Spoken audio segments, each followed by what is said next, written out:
Aquarians, let's see कि 17 जून 2024 के लिए divine message, goddess guidance, universal message क्या है। आज यूनिवर्स आपको क्या कहना चाहते हैं, आज डिवाइन पावर्स आपको क्या बताना चाहती हैं, आज के दिन को आपको किस तरह से डील करना चाहिए, या फिर ये आपके किसी पर्टिकुलर सिचुएशन के रिगार्डिंग एनर्जीज हो सकती हैं कि उस पर्टिकुलर सिचुएशन में आपको क्या करना चाहिए। सो स्टार्ट करते हैं रीडिंग। कुंभ राशि 17 जून 2024 के लिए। All right, please universe, please divine power, please spirit guides, please give me the accurate message which are in our higher goods. Thank you so much.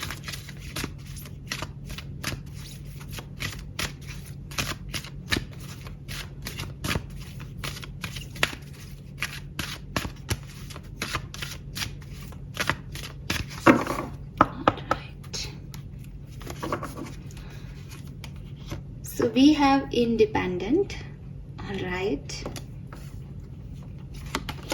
Then we have soreness,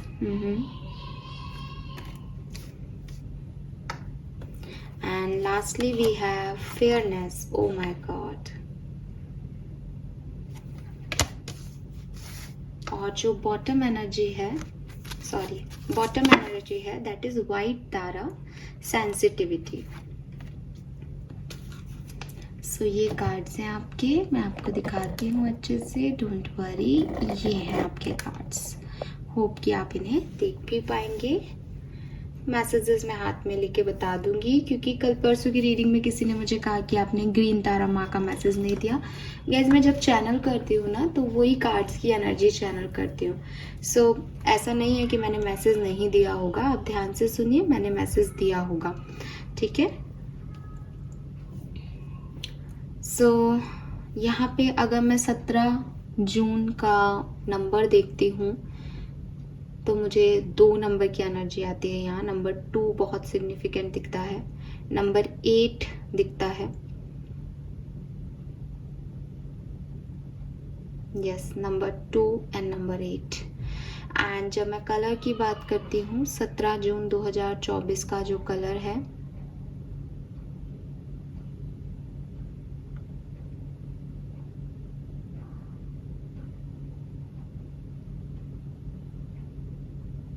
green colour, ठीक है, it's green, but बहुत light green है, वो dark green नहीं है, light green colour है, ठीक है। और वाइट कलर भी आप लीजिएगा आज के दिन, वाइट कलर भी। And sorry for the background noise, again summer break चल रहे हैं, सब बच्चे घर में हैं, तो आवाज़ें तो आएंगी ही। सो मैसेजेस क्या है यहाँ पे आपके लिए एक्वेरियस। ओके, सबसे पहला मैसेज, इंडिपेंडेंट का कार्ड आपके लिए पहला निकला है। यूनिवर्स कह रहे हैं कि अगर आपको ऐसा लग रहा है कि आप अलग हो, ठीक है, आपके ओपिनियन दूसरों से मैच नहीं कर रहे, आप को कुछ ऐसा करना पड़ रहा है जो डिफरेंट है, जो ऐसा नहीं है कि आप सबको खुश रख पा रहे हैं उस डिसीजन में, या आपके इर्द गिर्द बहुत सारे लोग हैं, ऐसी कोई सिचुएशन बन ही नहीं पा रही, चाह के भी नहीं बन पा रही है, तो आपको उसमें परेशान होने की ज़रूरत नहीं है।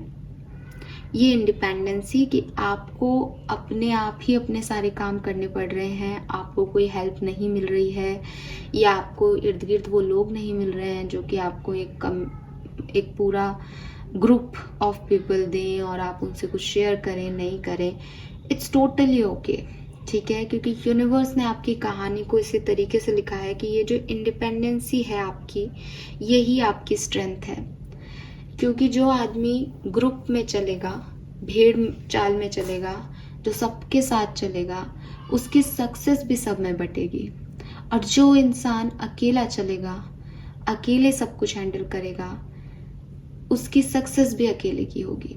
तो आपको इसमें परेशान होने की ज़रूरत नहीं है कि हमको ये भी करना पड़ रहा है, हमको वो भी करना पड़ रहा है, no one is with us, ठीक है। आपको इसमें परेशान होने की ज़रूरत नहीं है, बल्कि आपको ये महसूस करना होगा कि आपकी जर्नी अलग है लोगों से, आप डिफरेंट हो लोगों से, अपने ओपिनियन रखो, अपनी तरह से ज़िंदगी को जियो, गिव अप करने वाली यहाँ पे कोई भी बात नहीं है। अकेला होना, देखो दो चीजें होती हैं यहाँ पे, एक होता है लोनली होना और एक होता है अलोन होना। लोनली इंसान तब होता है जब वो गलत करता है, जब वो पाप करता है, जब उसके पास बहुत सारी अपॉर्चुनिटीज आती हैं लेकिन वो उनके सबको मिसट्रीट करता है, उनको गलत तरीके से ट्रीट करता है और एक खुद अपने सेल्फ ईगो में, अपने आप को ज़्यादा दिखाने में, अपने आप को ज़्यादा वैल्यू करने के चक्कर में वो सब कुछ खो देता है और फिर उसकी लाइफ में जो टाइम ड्यूरेशन आता है वो उसका लोनली पीरियड होता है। ठीक है, ये लोनली पीरियड में अब उसके पास तो बहुत कुछ है कहने को, वो तो चाहता है उसके पास चीज़ें हों, लोगों से बात करे, लेकिन वो उसको अब अवेलेबल नहीं होते क्योंकि उसने पहले उनकी कद्र नहीं की। अलोन आदमी तब होता है जब आदमी बहुत सही होता है, उसके कर्म भी अच्छे होते हैं, लेकिन उसकी परिस्थितियां ऐसी होती है कि उसके ऊपर रिस्पॉन्सिबिलिटीज हैं, उसके पास काम है, उसको बहुत कुछ करना है। वो अपने आप लोगों से कटने लगता है बिकॉज वो जानता है कि वो लोगों से बात करेगा तो उसको और 4 बातें लोगों को कहनी सुननी पड़ेगी। वो नहीं चाहता है, वो अपने अंदर ही रखना चाहता है अपने दर्द को, अपनी खुशियों को, वो आगे बढ़ता जाता है। तो अगर आप अलोन हो, इंडिपेंडेंट हो, लोनली हो, अपना ऋण चुकाओ। ठीक है, दो अलग अलग चीजें हैं। दोनों ही जगह गिव अप नहीं करना। एक जगह आपका कर्मा, आपने अपने कर्म ऐसे किए हैं कि आपने सबको अपने आप से दूर कर दिया है और आप में वो गट्स होने चाहिए कि आप उस सजा को भुगते, और एक तरफ आपकी सिचुएशंस ऐसी हैं कि आप अकेले रह गए हो, अलोन हो, तो आप अपनी एनर्जीज पे वर्क करें, अकेले आगे बढ़ें, इंडिपेंडेंसी के साथ आगे बढ़ें। ये आपकी स्ट्रेंथ होगी और आगे जब सक्सेस मिलेगी तो वो भी आपको अकेले को मिलेगी, तब ये पूरी दुनिया देखेगी। भाई हर व्यक्ति आपके साथ ही चलेगा तो तालियां कौन बजाएगा आपके लिए खड़ा होके? फिर तो सब हिस्सा मांगने आ जाएंगे ना, एक्वेरियस। तो ताली बजाने वालों को छोड़ दो, अपने आगे बढ़ते जाओ, अपनी इंडिपेंडेंसी पे फोकस रखो। बहुत कम लोग इस दुनिया में ऐसे होते हैं जो इंडिपेंडेंसी के साथ आगे बढ़ते हैं। बात इंडिपेंडेंसी की बहुत लोग करेंगे, ठीक है, दिखावा बहुत लोग करेंगे, बट एक्चुअली में बहुत कम लोग होते हैं जो इंडिपेंडेंट होते हैं। तो मैंने आपको बोला ना, इंडिपेंडेंट होने का मतलब ये नहीं है कि आप रो रहे होगे हाय मेरी कितने सारे काम हैं, फिर आपने कोई आया उसको कह दिया ये कर लो, फिर आपने किसी और को मिसट्रीट कर दिया, वो चला गया, फिर देखो मेरे साथ कितना बुरा हो रहा है, और आपके पास 50 लोग हैं इर्द गिर्द। वो आपका अलोननेस या लोनलीनेस नहीं है, वहाँ आप इंडिपेंडेंट नहीं हो, वहाँ आपके खराब कर्म हैं। आने वाले टाइम में आप होगे भी तो लोनली होगे, ठीक है, अलोन नहीं होगे। और एक तरफ आदमी खुद चूज करता है कि उसको भीड़ से अलग जाना है, उसको नहीं पड़ना है इन दुनियादारी में, उसको मतलब नहीं है इन सब चीज़ों से, उसको अपना काम करना है, पैसा कमाना है, कुछ बनना है ज़िंदगी में। तो अगर आप दूसरी साइड वाले हो तो डेफिनेटली आपको सक्सेस मिलेगी। और ये जो इंडिपेंडेंसी है ये आपकी फाउंडेशन है, ये आपकी नींव है, इसको ना छोड़ें आप, ठीक है। Then we have soul rest. तो सेम अगेन मैसेज आ रहा है उन्हीं लोगों के लिए जो शायद अपने ऊपर डाउट कर रहे हैं, या आप में से कुछ लोग हैं जो कि मैजिक में बिलीव नहीं करते हैं। तो यूनिवर्स कह रहे हैं कि इस पूरी सृष्टि में ना मैजिक है, ठीक है। अब आप कहोगे कि अगर मैजिक होता, क्योंकि मैं इतना रिलेट इसलिए कर पा रही हूँ बिकॉज मैं ऐसे करती थी, ठीक है। तो मैं यही कहती थी कि अगर मैजिक होता तो ये नहीं हो जाता, मैजिक होता तो वो नहीं हो जाता। तो आप भी शायद ऐसे ही हो कि आप कहोगे कि अगर मैजिक होता तो ऐसा क्यों होता, इतना बुरा क्यों होता, फिर तो मैजिक से ठीक हो जाता ना। मैजिक होने का मतलब ये नहीं होता कि आपके अकॉर्डिंग चीज़ें होंगी। मैजिक होने का मतलब ये होता है कि कुछ अनएक्सपेक्टेड भी होगा, कभी आपके लिए वो अनएक्सपेक्टेड आपको बुरा लगेगा, लेकिन कभी कभी कुछ चीज़ें कोइंसिडेंटली बहुत ज़्यादा ऐसी हो जाएंगी कि आपको समझ ही नहीं आएगा कि ये कैसे हो गया। And now I believe in magics. मैं बिलीव करने लगी हूँ मैजिक्स में बिकॉज मैंने देखी है उन चीज़ों को कोइंसिडेंटली होते हुए। और जब मैंने कोइंसिडेंस के बारे में रिसर्च किया कि यार ये कोइंसिडेंस कैसे होते हैं, इतने कैसे सिचुएशंस एक दूसरे से जुड़ती हैं। कैसे हो जाता है ये? जैसे नहीं, कई बार हम कार्ड्स निकालते हैं, फिर मैं कहती हूँ यार ये डेक भी आपके लिए यही मैसेज दे रहा है, ये डेक भी आपके लिए यही मैसेज दे रहा है, ये डेक भी आपके लिए यही मैसेज है। आप कहोगे कोइंसिडेंस है, 3 डेक का सेम मैसेज देना कोइंसिडेंस हो सकता है लिटरली? तो ये कोइंसिडेंस वैसे ही नहीं हो जाए, रोज ही नहीं हो जाए। तो वही बात है कि मैजिक है ये, ठीक है, यूनिवर्स का मैजिक कह लो इसे, पावर्स कह लो इसे, तो ये हैं दुनिया में और आपको इन पे बिलीव करना चाहिए। और आपको ये भी कहा जा रहा है कि अगर आप इनमें बिलीव करेंगे ना तो ये चीज़ें आपके साथ होने लग जाएंगी। ये बिल्कुल ऐसा ही है मैजिक का पूरा सिचुएशन, कि मानो जो लोग मानते हैं भगवान में, आप देखेंगे कि जो कृष्ण में आस्था रखते हैं वो आपको बहुत सारे एक्सपीरियंस सुना देंगे कृष्ण से रिलेटेड। जो लड्डू गोपाल की सेवा करते हैं वो लड्डू गोपाल के बारे में बहुत सारी बातें आपको बता देंगे कि हाँ ऐसा हुआ, हाँ उन्होंने ऐसा करा, उसने उस दिन खाना नहीं खाया हमारे लड्डू गोपाल ने। तो ये क्या है? ये मैजिक ही तो है। इसे आप कोइंसिडेंस कहोगे, लेकिन ये मैजिक उन्हें कब फील हो रहा है? जब वो आस्था रख रहे हैं, जब वो फेथ रख रहे हैं। तो अगर आप फेथ रखते हो कि यस मैजिक होते हैं तो मैजिक होंगे, ठीक है, और आप खुद उनको देखोगे होता हुआ। और अगर आप विश्वास नहीं करोगे तो फिर आपके लिए नहीं होंगे। यूनिवर्स का मैसेज आपको ये है कि आप विश्वास करें, ठीक है, आप विश्वास रखें, क्लियर इंटेंशन के साथ कुछ चीज़ों को मांगे, आप देखोगे कि वो चीज़ें कैसे रियलिटी में हो जाती हैं और ये आपका मैजिक का एक्सपीरियंस होगा। रीज़न आपको ये कहने का उनका ये भी है कि आप में से काफ़ी लोग बहुत सेंसिटिव हैं। यहाँ पे वाइट तारा का मैसेज आया है। आप हर चीज़ को लेकर के बहुत ज़्यादा सोच रहे हैं। जैसे किसी ने आपको कुछ कह दिया, इसने मुझे ऐसा क्यों कह दिया, ठीक है, किसी ने इवन आपके इर्द गिर्द थोड़ी सी ज़्यादा गर्मी हो गई तो आपके रैशेस हो रहे हैं, दाने निकल रहे हैं शरीर में, हर तरीके से आप बहुत ज़्यादा ओवर सेंसिटिव बिहेव कर रहे हैं शायद कुछ लोग। तो यूनिवर्स आपको यही कह रहे हैं कि इस ओवर सेंसिटिविटी को ना मैजिक की एनर्जी में डाल दो।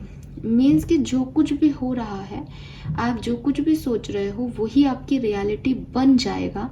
ये सोच के एक्ट करने लग जाओ। तो जब आप ये सोच के एक्ट करोगे तो आप देखोगे कि आपकी जो सेंसिटिविटी है, जो आपके इमोशंस हैं, वो भी एक पॉजिटिव डायरेक्शन ले लेंगे, क्योंकि है तो वो बहुत ज़्यादा आपके अंदर। बट अगर आप उन इमोशंस को पॉजिटिव डायरेक्शन नहीं दोगे तो हो सकता है आप डिस्टर्ब रहो, आप रो। लेकिन अगर आप अपने रोने को भी एक पॉजिटिव डायरेक्शन दे दोगे तो आप उस रोने के टाइम पे भी कुछ एनर्जीज़ को फील कर पाओगे, आप महसूस कर पाओगे कि नहीं मुझ में कुछ मैजिक है, या मुझे अभी ऐसा नहीं, मुझे अभी ये करना चाहिए। तो अपने आप आपकी एनर्जीज जो है वो, आपकी सेंसिटिविटी जो है वो लीड करेगी आपको सही डायरेक्शन में। बिकॉज सेंसिटिव होना बुरा नहीं होता, ठीक है, लेकिन आप किस चीज़ के लिए सेंसिटिव हो और किस लेवल पे सेंसिटिव हो उस पे फ़र्क पड़ता है। अगर सेंसिटिविटी बिल्कुल भी नहीं हो तो इंसान को पता ही नहीं चले कि उसे गर्मी लग रही है कि अच्छा लग रहा है, उसको खुशी हो रही है कि गम हो रहा है, राइट। सेंसिटिविटी ही तो है हम में कि हम समझ पाते हैं लोगों की बातों के मतलब। लेकिन अगर ये ओवर हो रही है तो इसका मतलब आपको गर्मी में नक्सीर आ जाएगी, नाक से खून आ जाएगा, आपको गर्मी में दाने निकल आएंगे, ये फिजिकल साइन होंगे, इमोशनली आपको रोना आ जाएगा छोटी छोटी बातों पे। तो ये जो सेंसिटिविटी है ये आपकी बढ़ी हुई है। जब आप मैजिक्स में बिलीव करने लग जाओगे तो अपनी सेंसिटिविटी को एक सही आयाम दे पाओगे। यहाँ ये मैसेज भी है। देन यहाँ पे एक और मैसेज है सेंसिटिविटी से, वो है you are becoming increasingly sensitive, avoid harsh relationships, environment, situation and chemical. तो अगर आप बहुत ज़्यादा आपके स्किन पे, पता नहीं मुझे ये मैसेज मिल रहा है, आपकी स्किन पे कुछ चीज़ हो रही है, स्किन लीजन्स हो रहे हैं, स्किन रिएक्शन कर रही है आपका किसी चीज़ पे, ठीक है, तो आप प्लीज़ उसका इलाज करवाएं, डॉक्टर को दिखाएं, उसका इलाज करवाएं। आपको इसको इग्नोर नहीं करना है।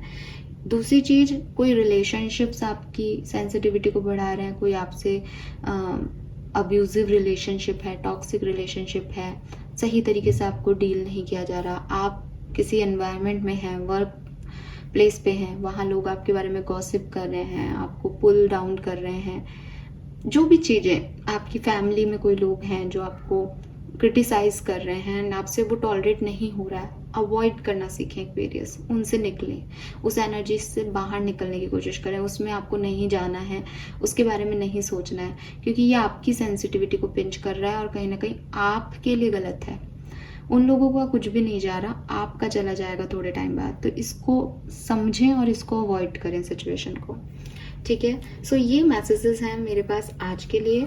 फुल मून आने वाला है एक्वेरियस, तो फुल मून का दिन, फुल मून की एनर्जीज आपके लिए बहुत खास होंगी।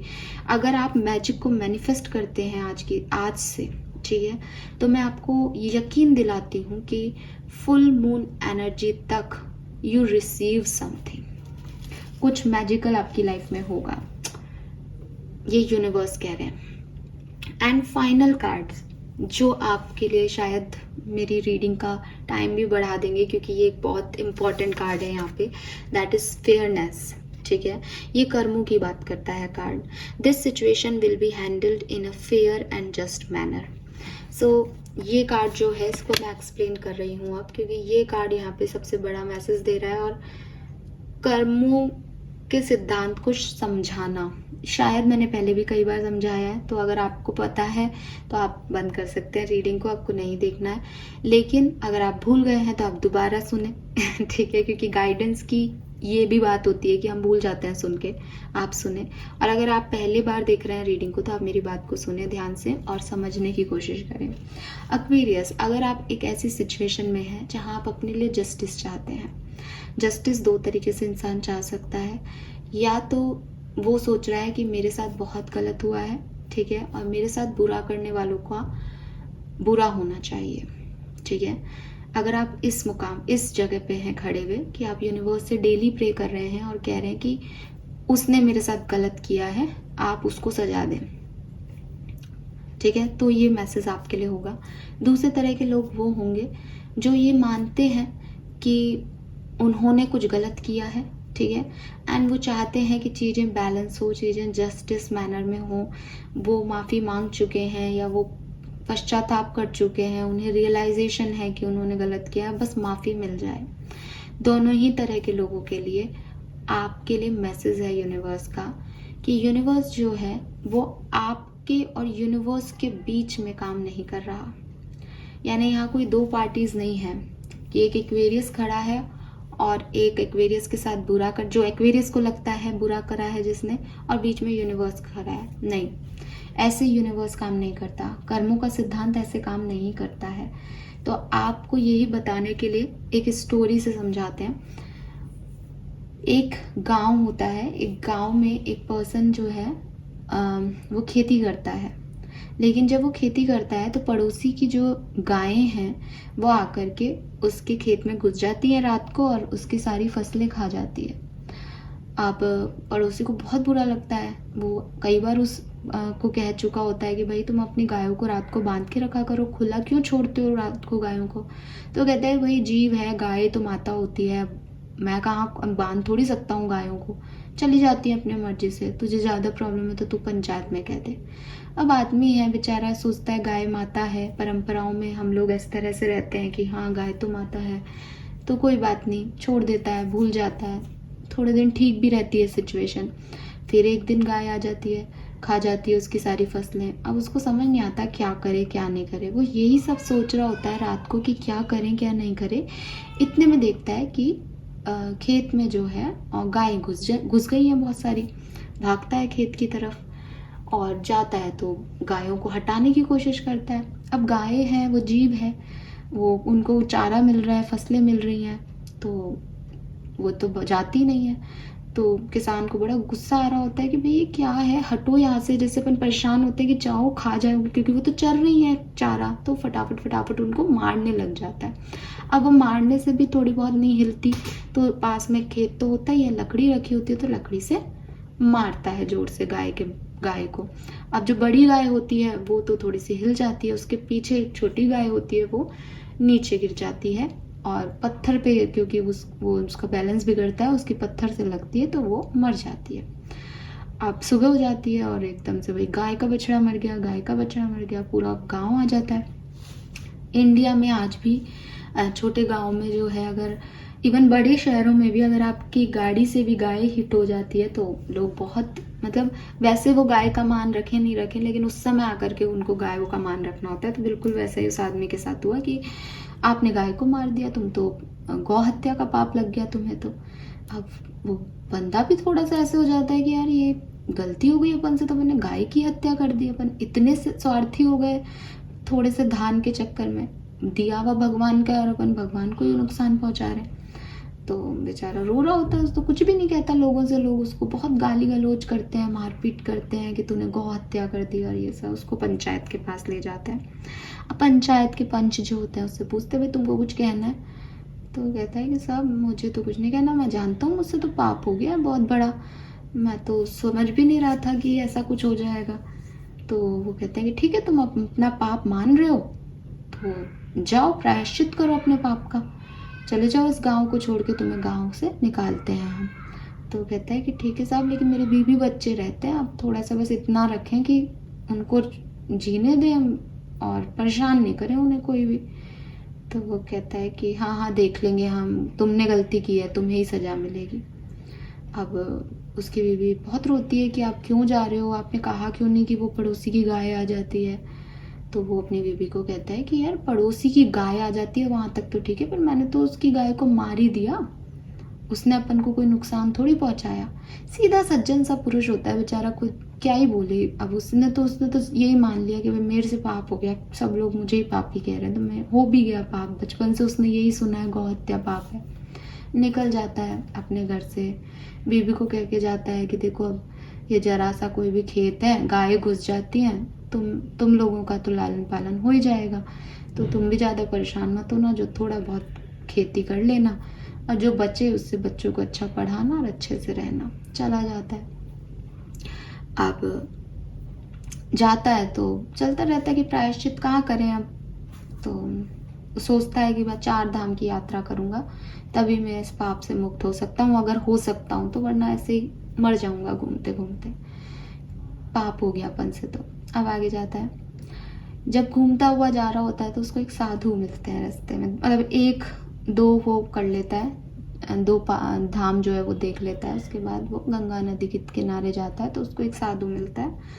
साधु कहता है कि क्यों भाई क्या हो गया? तो कहता है कि महात्मा जी पाप हो गया मुझसे। तो कि क्या पाप हो गया? तो बोलता है कि गौ हत्या कर दी मैंने। तो महात्मा जी अरे गौ हत्या कर दी तूने? हाँ। कहते तू लगता तो नहीं है इतना पापी। बोलता है क्या करें, अब हो गया, अब हमने जान के तो नहीं किया। तो बोलते हैं कि क्या हुआ, पूरी बात बता। तो वो पूरी बात बताता है। अब वो कहते हैं कि बताओ क्या मुझे 4 धाम की यात्रा से पाप मुक्त हो जाऊंगा मैं, क्या मैं कभी अच्छी ज़िंदगी जी पाऊंगा? तो महात्मा जी जोर से हंसने लगते हैं। तो वो कहते हैं कि आप क्यों हंस रहे हो, ऐसा क्या हो गया? तो महात्मा जी कहते हैं कि तुझे किसने कहा कि तूने पाप किया है? तो कहते हैं कि महात्मा जी मैंने गाय को मार दिया। तो वो कहते हैं कि तूने देखा कि गाय तेरे से मरी? तो क्या अंधेरा था उस समय पर, मैं जानता हूँ मैंने ही मारा था लकड़ी से, तो वो गिर गई होगी और मर गई। अब आप क्या कहना चाह रहे हो, किसी और ने मारा? तो वो कहते हैं कि नहीं नहीं, मैं ये क्यों कहूँगा कि किसी और ने मारा, लेकिन तुझसे मूर्ख व्यक्ति मैंने नहीं देखा। कि क्यों नहीं देखा?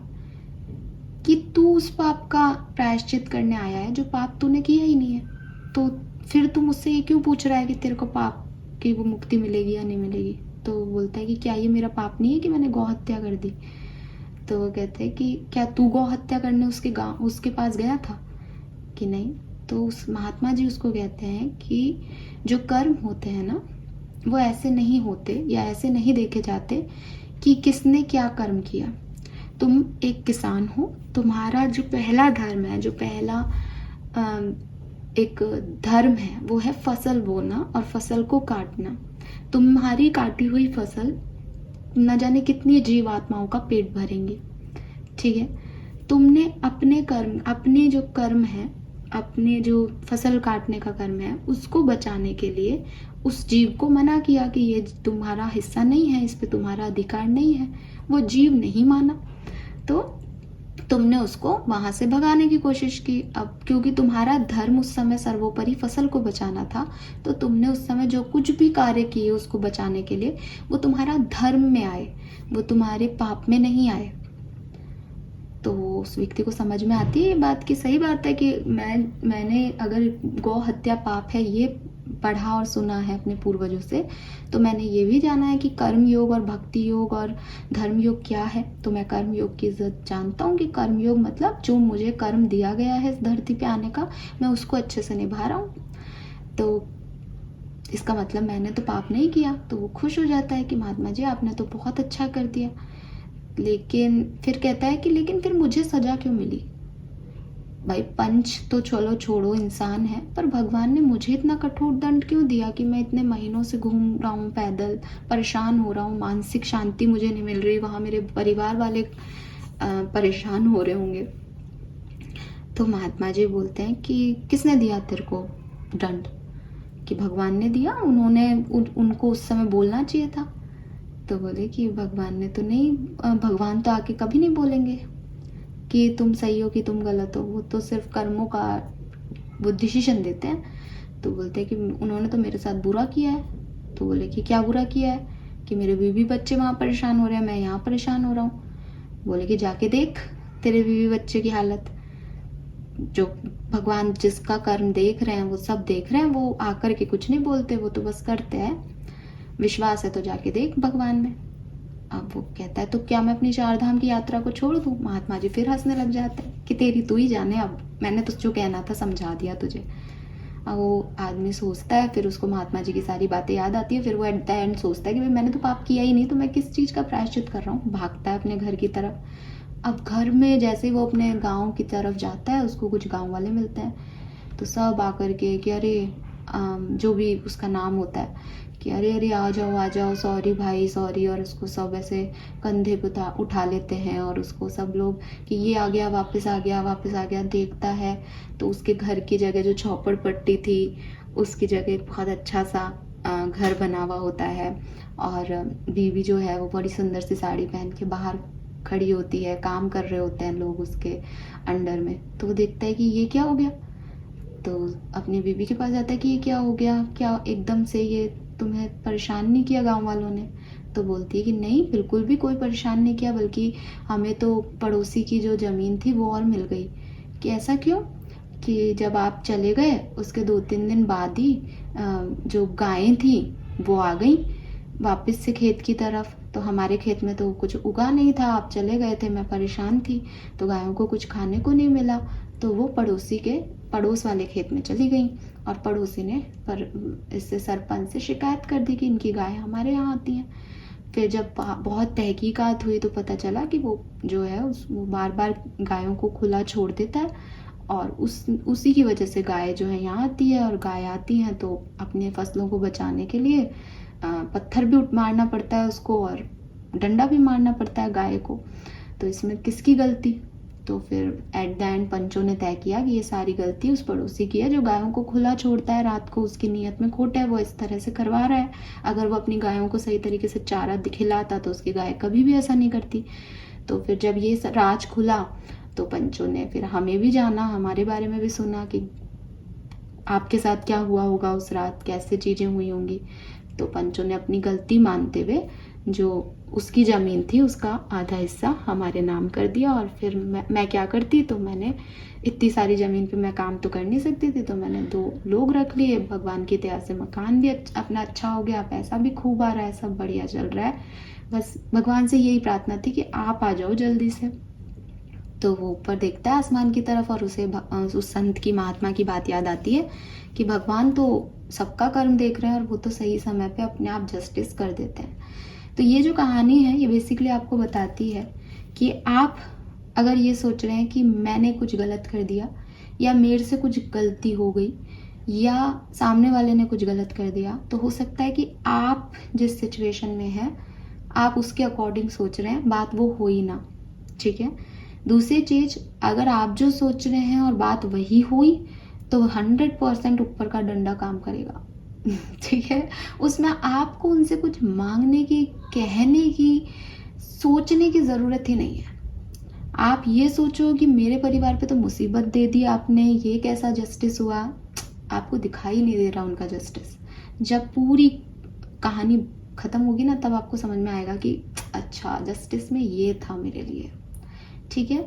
जैसे अब मैं आपको एक लाइव एग्जांपल देके जो आज रूटीन लाइफ की बात है उसके थ्रू इस बात को समझाऊं, तो देखो एक आप जैसे आप लोग, ओके फाइन, एक हस्बैंड वाइफ है, ठीक है। अब आप लोग सेपरेटेड हो गए क्योंकि आप एक वाइफ है और आप ये मानती है कि आपके हस्बैंड ने आपका साथ नहीं दिया और आपके परिवार वालों का साथ दिया, ठीक है। ये उल्टा भी हो सकता है, आप एक मेल हैं और आपको लगता है कि आपकी मिसेस की जो मदर हैं या जो उनका परिवार है वो उनको गलत चीज़ें सिखाता है, जिसकी वजह से आप दोनों की नहीं बन गई और आप लोगों की शादी टूटने की कगार पे आ गई। अब आप क्या चाहते हो कि मेरी वाइफ को अक्ल आए, वाइफ क्या चाहती है मेरे हस्बैंड को अक्ल आए, वो अपने माँ बाप के पीछे पड़ा है, मेरे बारे में तो सोचे। यहाँ पे आप क्या कर रहे हो, आप सोच रहे हो कि आप हो, आपके हस्बैंड है और यूनिवर्स है, यूनिवर्स जस्टिस देगा आपको क्योंकि आपके हस्बैंड आपको आपके ऊपर फोकस नहीं कर रहे। लेकिन यूनिवर्स के लिए सिर्फ आप आपके हस्बैंड नहीं है, यूनिवर्स के लिए कौन है, माँ बाप भी हैं जिन्होंने इतने सालों तक पाला। यूनिवर्स वो सब सुन रहे हैं जो आप नहीं सुनते, जो आप सिर्फ सोचते हो कि कहा होगा किसी के पेरेंट्स ने। तो आप तो सिर्फ उसी चार दीवारी में कैद हो जो आपकी सोच है, जो आपकी मेंटेलिटी है कि एक व्यक्ति ने पढ़ा था कि गौ हत्या होती है, पाप होता है, तो आपने तो बस उतना ही देखा, उतना ही सुना, उतना ही समझा। बट यूनिवर्स ने कई चीज़ें देखी है, कई ज़्यादा वो आपसे जानते हैं। तो जो फेयरनेस है ना, जिस फेयरनेस की आप डिमांड कर रहे हो, जिस बैलेंस की आप डिमांड कर रहे हो, वो बड़े तरीके से आपको दिखाई जाएगी। तो वेट करें उसका। अगर वो किसी ने आपके साथ गलत किया है तो उसको सज़ा मिलेगी, लेकिन आपको भी ये जानना होगा कि सज़ा आपके अकॉर्डिंग नहीं आएगी, या पाप आप जैसा सोच रहे हो वैसा पाप नहीं माना जाएगा। जो हुआ है वो उसको देख रहे हैं, समझ रहे हैं, अपने हिसाब से उसका जस्टिस हो जाएगा। इसलिए मैं हमेशा कहती हूँ अपने अपने कर्मों का ध्यान रखो, दूसरे के कर्मों का ध्यान तो वो रख लेगा, ठीक है। आपको ये पता होना चाहिए कि आप सही हो। सो ये है मैसेज आज के लिए। आई नो रीडिंग बड़ी हो गई, बट जब फेयरनेस का कार्ड आता है तो मुझे ये समझाना ही पड़ता है, क्योंकि हम सभी इस तरह से हैं कि यही सोचते हैं कि उसने गलत किया है, उसको सज़ा मिलनी चाहिए, उसने मुझे नहीं समझा, इसने उसे नहीं समझा, और पता नहीं एक कौन सी दुनिया में जी रहे हैं, कहाँ से हमारे अंदर इतना मैल आ गया है। लेकिन वो सब समझ रहा है, ठीक है। तो अल्टीमेट पावर जो है वो आपको ज़रूर जस्टिस देगी अगर आप सही हैं। तो आप बस अपने इंटेंशन में, अपनी फीलिंग में, अपने फेथ में सही रहिए, ठीक है। सब कुछ बहुत बढ़िया होगा, और जब आप देखेंगे कि आपको क्या जस्टिस मिला तो आपका दिल खुश हो जाएगा, जैसे उस किसान का हो गया था। तो यहाँ ये समझना है कि आपका कर्म क्या है, ठीक है। ज़िंदगी को कर्मों के हिसाब से जिए, उसी हिसाब से एक्ट करें, तो आपको सब कुछ मिलेगा। Thank you so much Aquarius reading को देखने के लिए। चैनल को लाइक और सब्सक्राइब कीजिएगा। Bye bye.